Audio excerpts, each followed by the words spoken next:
Going through infertility, is there anything you learned about yourself? Yes, I remember after I had done in vitro for my first and my second. That's actually, I think, is that when we met for the first time? Was that bar? Mhm. I was going to extend bar doing classes, and they asked me if I'd be interested in being like an instructor, and I was like, no way, there's no way I could do that. And I remember thinking like, but you can do really hard things. Like you've been through in vitro twice. Like that is hard. It's emotionally taxing, physically taxing. Like you can do hard things.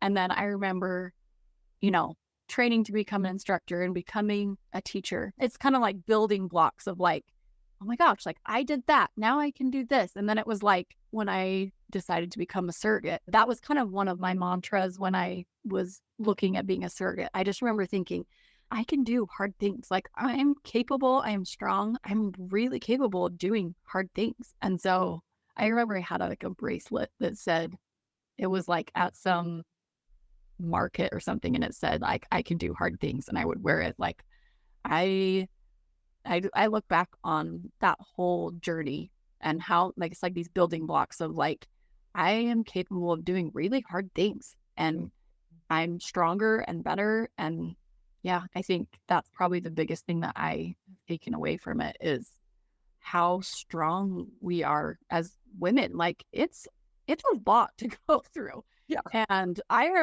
had like a giant fear of needles. Like I hated needles.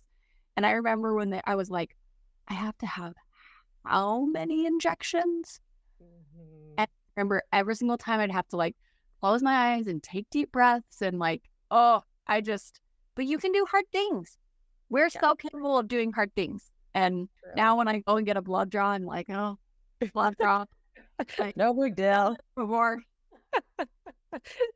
That's really the truth, where it's like those things that were so scary and intimidating in the beginning that like you get so much anxiety and stuff. In the end, all of a sudden it just became at the end. No big deal. Okay. Nothing new. I know. Looking for a support buddy? Join our social media pages to meet and make new friends. Thank you so much for stopping by the Infertility Club. Wherever you are at in your journey, don't forget, you got this.